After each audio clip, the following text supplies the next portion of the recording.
नमस्ते। मैं डॉक्टर सुमित्रा आपका मेरे चैनल बेबी नामा चाइल्ड केयर में स्वागत करती हूँ। तो आज हम बात करेंगे डाउन सिंड्रोम पर। डाउन सिंड्रोम क्या होता है, इसके रिस्क फैक्टर्स क्या होते हैं, इससे कैसे प्रिवेंट किया जाए अपने बेबी में होने से, क्या डायग्नोस्टिक टेस्ट होते हैं जो आप प्रेगनेंसी के टाइम पे करवा सकते हैं, जिससे आपको पता चल सकता है कि आपका बच्चा डाउन सिंड्रोम हो सकता है। और इसके जब बच्चा अगर डाउन सिंड्रोम के साथ पैदा हो जाता है तो उसमें क्या क्या डिफेक्ट होते हैं और क्या कॉम्प्लिकेशंस होते हैं और क्या ट्रीटमेंट होते हैं कुछ कुछ चीज़ों पे, ठीक है, जो डाउन सिंड्रोम बच्चे में होती हैं। ठीक है, तो चलिए वीडियो शुरू करते हैं। और ये वीडियो पसंद आए तो प्लीज़ लाइक कीजिए, शेयर कीजिए और सब्सक्राइब कीजिए मेरे चैनल को, और बेल हिट करना ना भूलें ताकि आपको सबसे पहले चैनल का वीडियो का पता चल जाए। ठीक है, तो डाउन सिंड्रोम जो होता है एक तरह का जेनेटिक सिंड्रोम होता है। इसमें क्या होता है कि जो नॉर्मल इंसान होता है उसमें 46 क्रोमोजोम होते हैं, 46 क्रोमोजोम होते हैं, बट जो डाउन सिंड्रोम वाले बच्चे होते हैं उनमें एक क्रोमोसोम एक्स्ट्रा होता है। जो 21वां क्रोमोजोम होता है उसमें एक एक्स्ट्रा क्रोमोसोम ऐड हो जाता है, जिसकी वजह से ये जो बच्चे होते हैं इनमें 47 क्रोमोजोम होते हैं बॉडी में। ठीक है, उसी एक्स्ट्रा क्रोमोजोम की वजह से इसमें इन बच्चों में कई सारी प्रॉब्लम्स होती हैं। तो रिस्क फैक्टर्स क्या होते हैं डाउन सिंड्रोम के? डाउन सिंड्रोम का जो सबसे बड़ा रिस्क है वो होता है कि जो माँ होती है उसकी एज। तो अगर माँ की एज जैसे जैसे बढ़ती जाती है डाउन सिंड्रोम के चांसेस वैसे वैसे बढ़ते जाते हैं। जैसे अगर कोई मदर 30 साल पे कंसीव करती है बच्चा, 1000 मदर में से एक मदर को होने के चांसेस होते हैं। बट जैसे जैसे मदर की एज बढ़ती जाती है, जैसे 35 है, 35 में 500 में से एक मदर के बच्चे को होने के चांसेस हैं। और जो 49 ईयर्स पे अगर कोई 49 ईयर्स पे अगर कोई कंसीव करता है तो उनमें 12 में से एक मदर के बच्चे को डाउन सिंड्रोम होने के चांसेस होते हैं।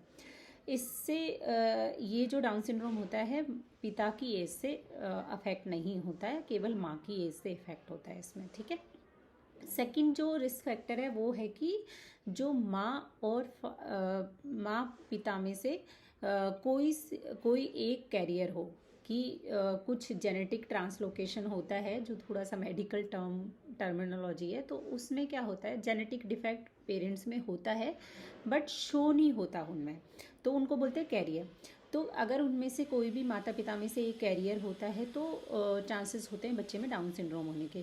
थर्ड जो रिस्क फैक्टर है उसमें है कि उनका जो बच्चा डाउन सिंड्रोम के साथ में है, अगर उनके पेरेंट्स का कोई और बच्चा, पहले जो बच्चा पैदा हुआ है वो डाउन सिंड्रोम से ग्रसित हो, ठीक है, या फिर कोई और सिंड्रोम से ग्रसित हो। डाउन सिंड्रोम से ग्रसित हो तो काफ़ी चांसेस बढ़ जाते हैं दूसरे बच्चे को डाउन सिंड्रोम होने के। बट और भी कोई सिंड्रोम हो, जैसे कई तरह के सिंड्रोम्स होते हैं, पटाउ सिंड्रोम हो गया, टर्नर सिंड्रोम हो गया, तो क्या होता है कि अगर कोई और भी सिंड्रोम है तो भी रिस्क होता है डाउन सिंड्रोम होने का। ठीक है, तो ये हो गए रिस्क फैक्टर।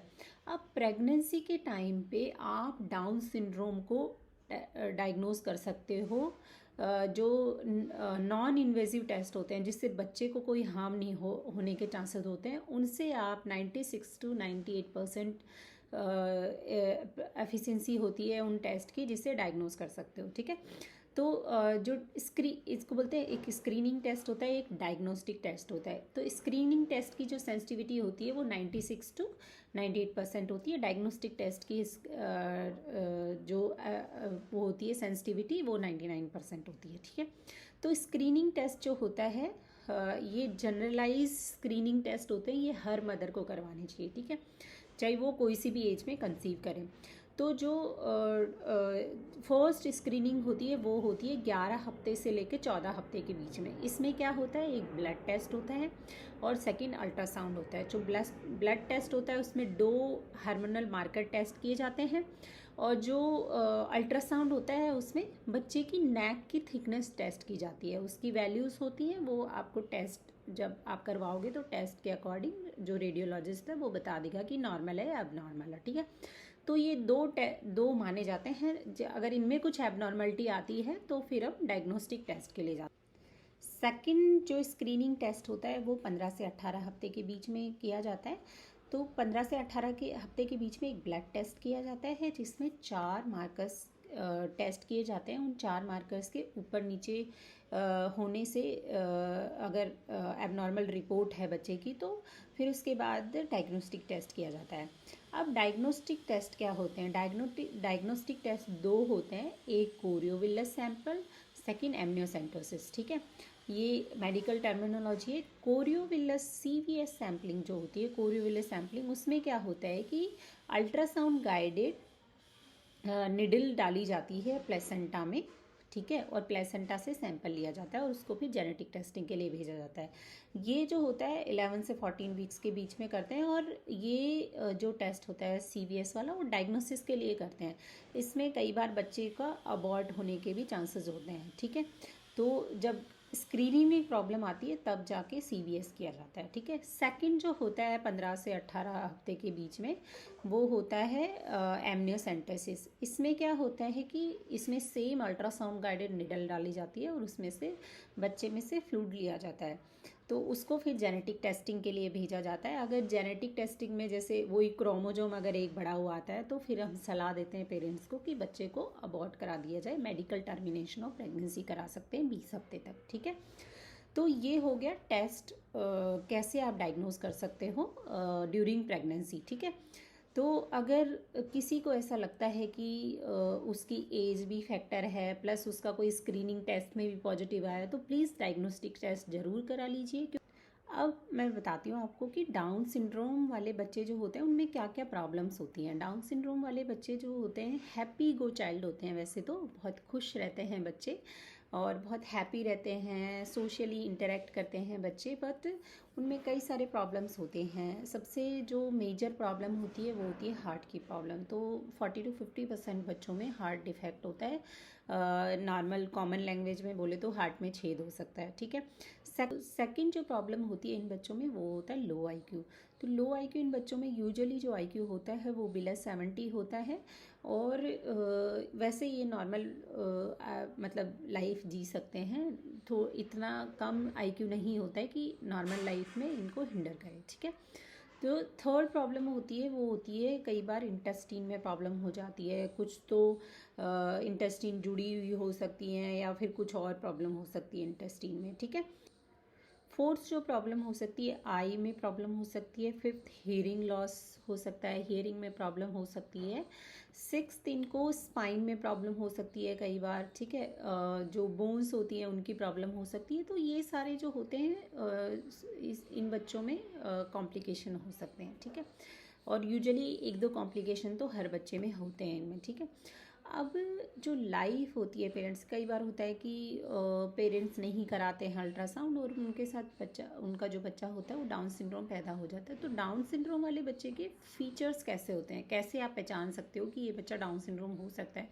तो जो डाउन सिंड्रोम वाले बच्चे होते हैं उनकी जो आइज़ होती हैं, यहाँ पे ये जो हमारे 2 आइज़ के बीच में जो स्पेस है ये काफ़ी बड़ा होगा। उनकी जो आइज़ के बीच वाला ये जो स्पेस है ये काफ़ी इतना बड़ा होगा और जो उनकी आइज़ हैं ये हमारे इतना कर्व बन रहा है, उनकी आइज़ बिल्कुल फ्लैट होगी, ऐसे फ्लैट होगा, स्लांट जो है वो फ्लैट होगा। ठीक है, उनका मुंह ट्रायंगल शेप होगा और ऐसे हमेशा ओपन माउथ होगा, खुला हुआ होगा। ठीक है, जो हमारा जो ये होता है ईयर होता है वो काफ़ी उनका लो होगा, जैसे हमारा यहाँ पे है तो ये इनका काफ़ी नीचे होता है। ठीक है, एक और फीचर होता है कि जो इनकी नेक होती है उसको बोलते हैं वैब नेक, मतलब जो नेक की लेंथ होती है वो काफ़ी कम होती है। ठीक है, तो ये सारे जो फीचर्स होते हैं वो डाउन सिंड्रोम के फीचर होते हैं।